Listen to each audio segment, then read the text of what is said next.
Assalamualaikum warahmatullahi wabarakatuh. Apa kabar semuanya? Sehat selalu bukan? Senang sekali saya bisa menyapa kalian semua untuk belajar bersama di ruang belajar. Pada kesempatan kali ini kita akan belajar bersama tentang konsep kurva produksi. Sebelum kita mempelajari kurva produksi, ada baiknya kita memahami konsep dimensi produksi. Dimensi produksi ada namanya dimensi produksi jangka pendek, yakni sebuah kondisi di mana sebagian dari faktor produksi tetap, sebagian yang lain mengalami perubahan. Misalnya, di awal-awal modalnya tetap, namun terjadi perubahan pada faktor produksi lain, misalnya tenaga kerja. Inilah ciri utama dari konsep dimensi jangka pendek. Kemudian, kita juga mengenal konsep produksi dalam dimensi jangka panjang. Pada dimensi jangka panjang, semua faktor produksi memiliki kemungkinan untuk berubah. Jika pada jangka pendek ada sebagian yang tetap dan sebagian berubah, pada jangka panjang hampir semua produksi berubah. Modal berubah, tenaga kerja berubah, teknologi juga berubah.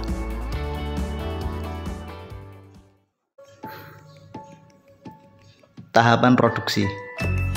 Konsep tahapan produksi yang di sini diasumsikan produsen hanya menggunakan satu faktor produksi saja, misalkan tenaga kerja.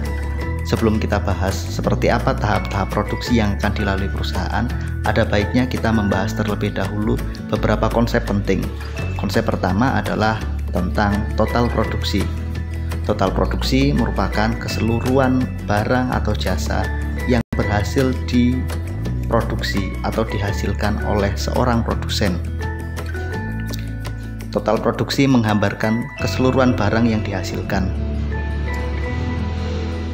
Kemudian kita bahas tentang average product. Apa itu average product? Average product merupakan produksi rata-rata yang mampu dihasilkan oleh sebuah perusahaan. Average product dinotasikan dengan AP dengan satu rumus, AP sama dengan TP per L. Jadi TP merupakan total produksi, AP merupakan average product, dan L merupakan tenaga kerja. Jadi ini adalah rumusnya. Kemudian kita kenal satu konsep lagi, yakni marginal produksi. Marginal produksi merupakan tambahan produk yang dapat dihasilkan apabila seorang produsen menambah satu unit tenaga kerja atau seorang tenaga kerja. Di sini kita dapat mengukur bagaimana produktivitas tenaga kerja tersebut dengan satu tambahan tenaga kerja. Marginal product dapat dihitung dengan satu rumus sebagai berikut. MP marginal product sama dengan delta TP per delta L. TP total produksi, L adalah labor, dan MP adalah marginal product.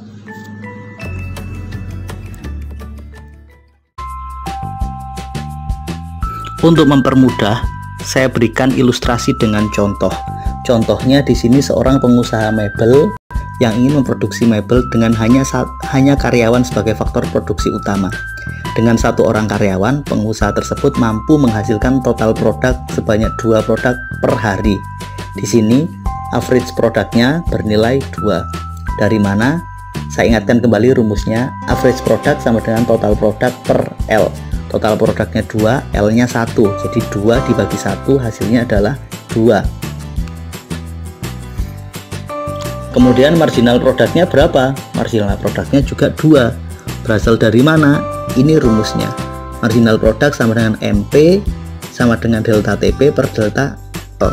Delta TP-nya adalah 2 min 0 sama dengan 2. Delta L-nya adalah 1 min 0 sama dengan 1. Jadi 2 bagi 1 hasilnya 2. Kemudian pengusaha tersebut berniat menambah karyawan. Sekarang ada total 3 karyawan yang bekerja. Dengan 3 karyawan yang bekerja, pengusaha mampu menghasilkan 9 produk per hari. Maka average produknya adalah 3. Berasal dari 9 dibagi 3 sama dengan 3. Sesuai dengan rumus ini. TP-nya 9, L-nya 3. Jadi hasilnya 3. Marginal produknya adalah 3,5. Berasal dari delta TP dibagi delta L. Delta TP adalah ini, 9 dikurangi 2. Ini adalah delta TP. Nilainya adalah 7. Sedangkan delta L adalah 3 min 1. Hasilnya adalah 2. Jadi 7 dibagi 2 sama dengan 3,5. Jadi marginal produknya bernilai 3,5. Kemudian pengusaha tersebut berniat menambah karyawan lagi. Sekarang ada total 5 karyawan. Dengan total 5 karyawan, ada 20 produk yang dihasilkan setiap hari. Maka average produknya adalah 4, berasal dari 20 dibagi 5. Sesuai dengan rumus ini, total produknya 20, L-nya adalah 5. Bagaimana dengan marginal produknya? Marginal produknya bernilai 5,5. Masih ingat rumus ini, delta TP bagi delta L. Delta TP-nya adalah 20 dikurangi 9. Berapa? 11. Kemudian delta L-nya adalah 5 kurangi 3. Berapa? 2. Jadi di sini nanti pembaginya adalah delta TP 11 dibagi delta L 2. 11 bagi 2 hasilnya 5,5.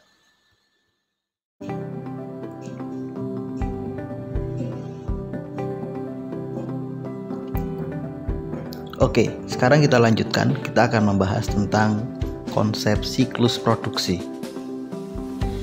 Perjalanan perusahaan dalam melakukan kegiatan produksi akan melalui 3 tahapan. Pertama tahap 1, tahap 2, dan tahap 3. 3 tahapan siklus produksi tersebut dilalui berdasarkan pengukuran terhadap marginal produksi, average produksi, serta total produksi yang dihasilkan perusahaan. Jika disajikan dalam sebuah kurva, tampilan kurva siklus produksi tersaji seperti ini. Saya jelaskan, ini adalah garis yang menggambarkan jumlah dari total produksi. Kemudian garis ini adalah garis yang menggambarkan jumlah total tenaga kerja yang dibutuhkan. Di sini tampak bahwa produksi terbagi dalam 3 siklus. Ada tahap 1, ada tahap 2, ada tahap 3. Produksi pada tahap 1 terjadi dari 0 sampai dengan L1. Sampai dengan L2.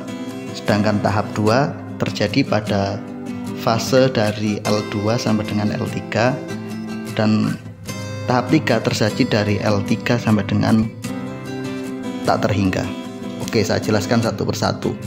Garis yang berwarna kuning adalah AP atau average product, sedangkan garis yang berwarna biru ini adalah marginal product, sedangkan garis yang berwarna merah adalah menggambarkan total product. Sekarang kita bahas. Kita amati kurva marginal product garis yang berwarna biru ini. Marginal product tampak awal mula adalah naik, kemudian stabil, kemudian mulai mengalami penurunan. Sedangkan di sisi lain yang berwarna merah adalah total produksi. Awalnya naik sedikit demi sedikit, kemudian mencapai titik puncak, mulai stabil di sini. Maka kemudian total produksi juga akan mengalami penurunan.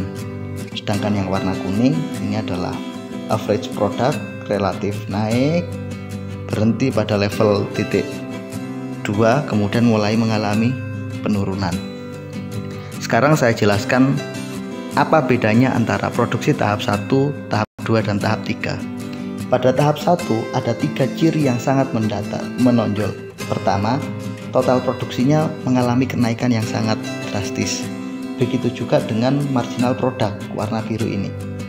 Kemudian sedangkan average product mengalami kenaikan, kemudian akan stuck, dan kemudian mulai turun. Batas tahap 1 dan tahap 2 berada pada L2. Pada L2 kondisinya adalah average product sudah mulai menurun, kemudian marginal product juga mulai menurun, sedangkan total product relatif mulai stabil. Pada tahap kedua, maka terjadi penurunan average product. Marginal product juga mengalami penurunan yang sangat drastis. Sedangkan pada tahap 2 ini, maka total produknya relatif stabil. Dan pada tahap 3, average product mulai menurun sangat drastis, begitu juga marginal product dan juga total product. Di mana titik terbaik bagi perusahaan? Titik terbaiknya adalah di fase 2. Pada fase ini, total produksi sudah berada pada titik maksimal dan average produknya juga sudah mulai menurun. Jadi perusahaan jangan sampai ada di fase 3.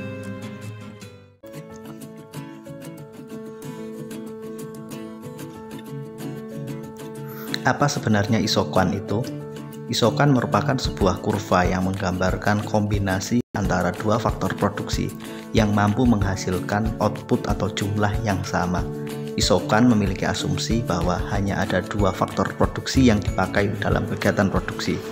Selain itu, isokan juga berasumsi bahwa kombinasi dua faktor produksi tersebut dapat menghasilkan kuantitas produksi atau total produksi yang sama. Ini merupakan gambar dari kurva isokan. Di sini ada dua faktor produksi yang digunakan, yakni labor atau tenaga kerja dan kapital atau modal. Semakin ke atas jumlahnya semakin naik, semakin ke kanan juga jumlahnya semakin naik. Gambar ini menunjukkan satu kombinasi antara modal dan tenaga kerja dengan jumlah total Q-nya adalah 1.500. Artinya pada titik A di mana labornya di L4 dan kapitalnya di K4, maka jumlah yang dihasilkan juga 1.500. Begitu juga pada titik A di mana pada saat itu jumlah modal yang dibutuhkan adalah K1, sedangkan jumlah tenaga kerja yang dibutuhkan adalah L1, yang dihasilkan juga 1.500. Kurva isokan menggambarkan apapun kombinasi antara labor, tenaga kerja, dan kapital, maka jumlah total produksi yang dihasilkan sama, yakni 1.500. Ini merupakan kurva isokan juga dengan beberapa garis. Jadi ini isokan pada titik garis Y1, Y2, dan Y3, di mana Y1 lebih kecil dari Y2 dan Y3. Isokos merupakan sebuah kurva yang menggambarkan kombinasi dua faktor produksi yang dibeli dengan biaya yang sama. Apapun kombinasinya, anggaran yang dikeluarkan untuk membelinya sama. Ini adalah tampilan kurva isokos. Garis ini menunjukkan garis anggaran atau garis biaya yang dibutuhkan oleh seorang produsen untuk membeli dua faktor produksi, yakni kapital dan tenaga kerja. Garis ke atas menunjukkan jumlah modal yang dibutuhkan, garis ke samping kanan menunjukkan jumlah tenaga kerja yang dibutuhkan. Semakin ke atas jumlah modalnya semakin tinggi, semakin ke kanan jumlah tenaga kerjanya semakin tinggi. Titik-titik ini adalah titik-titik kombinasi. Misalkan ketika membutuhkan kapital 8 dan tenaga kerja 0, maka biaya yang dipakai tetaplah sama. Sepanjang garis ini menunjukkan jumlah biaya yang sama. Anggap saja biayanya adalah 10 juta. Jadi modal 10 juta dengan memaksimalkan modal 8, maka dengan karyawan 0 maka tetap biayanya 10 juta. Atau ketika di titik ini dengan tenaga kerja 6 dan modal 4, biaya yang dibutuhkan untuk membelinya juga 4 juta. Atau di sini ketika ini pakai 6 dan kemudian di sini pakai misalkan 3, maka juga tetap 10 juta. 3 karyawan dan 6 modal 10 juta. 6 karyawan dan 4 modal 10 juta. Atau di sini misalkan 9 karyawan dan 3 modal juga 10 juta. Jadi garis ini adalah garis yang menunjukkan satu kombinasi faktor produksi dengan biaya yang sama. Sekarang kita akan membahas tentang keseimbangan produsen. Apa itu keseimbangan produsen? Keseimbangan produsen merupakan sebuah kondisi di mana produsen memiliki anggaran yang cukup untuk membeli faktor-faktor produksi dalam kegiatan produksi. Produsen merasa puas apabila dengan anggaran tertentu memperoleh faktor produksi yang maksimal, atau dengan anggaran minimal memperoleh faktor produksi yang tertentu. Jika dalam sebuah kurva, jika digambarkan dalam kurva isokos, maka titik keseimbangan produsen dicapai apabila kurva isokos bersinggungan dengan kurva isokan. Akan saya jelaskan pada kurva berikut ini. Ini adalah kurva keseimbangan produsen. Kurva ini menggambarkan titik terbaik bagi seorang produsen. Kita tahu bahwa produsen menginginkan dengan biaya tertentu mendapatkan hasil maksimal atau produktivitas yang maksimal, atau jumlah faktor produksi yang mampu dibeli maksimal. Sedangkan dengan jumlah tertentu maka berharap anggarannya adalah minimal. Di sini konsep yang dipakai adalah dengan anggaran tertentu, jumlahnya yang maksimal. Anggaran tertentunya adalah titik B yang menghubungkan garis B dengan T, anggaran minimal. Di sini ada 3 kurva isokos, yakni kurva isokos di KPS 3, KPS 2, dan KPS 1. KPS 1 lebih kecil dibandingkan KPS 2, dan KPS 2 lebih kecil jika dibandingkan dengan KPS 3. Apa artinya? KPS 1 isokuan terendah, di mana artinya output atau jumlah yang diproduksi terendah. KPS 2 lebih tinggi, artinya output atau jumlah produksi yang dihasilkan lebih tinggi dari KPS 1, dan KPS 3 yang tertinggi. Produsen sejatinya ingin berproduksi pada level KPS 3, namun anggaran yang dimiliki tidak cukup. Kita lihat di sini, anggaran bersinggungan pada 3 titik, yakni titik M, E, dan L. Pada titik M dan L, jumlah anggaran hanya bersinggungan pada KPS 1, artinya jumlah produksinya lebih rendah dibandingkan dengan KPS 2. Maka produsen memilih titik E sebagai titik keseimbangan. Kenapa? Karena titik E dengan anggaran yang sama, yaitu dengan anggaran isokuan yang sama, tapi mendapatkan hasil yang lebih baik. Dengan anggaran yang sama pada titik M, kita akan dapat yang lebih rendah. Begitu juga pada titik L. Sedangkan pada titik E dengan anggaran yang sama, yakni garis B sampai dengan T ini, maka jumlah yang didapatkan lebih tinggi, yakni pada KPS 2.